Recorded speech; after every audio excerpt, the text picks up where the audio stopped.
మా ఇంట్లో ఇదేనండి లాస్ట్ బుడ్డది దీని పేరు డాలీ డాలీ అని పిలుస్తాము. దీని పేరు హన్సిక.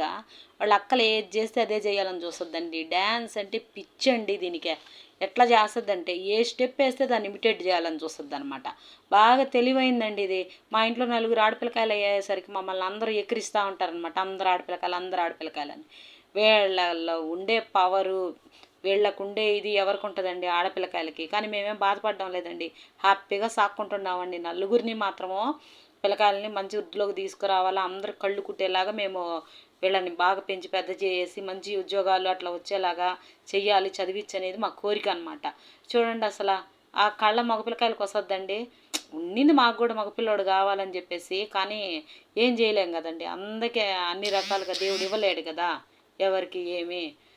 ఇచ్చినంత వరకే దేవుడు, ఇచ్చినంత వరకే మనకి. లేని దానికోసం పాకులాడలేం కదా. దానికోసం కామెంట్లు అవసరం అవన్నీ మనకి అసలు. ఏముంది కామెంట్లు చేస్తే ఏమొస్తుంది? మగపిల్లకాయలు ఉండగానే గొప్పనా? ఓయ్ అమ్మ నాయన బంధువులు అంటే రా బంధువులు రా బాబో అనుకునేలాగున్నాయండి మా జీవితాలు నిజంగాన.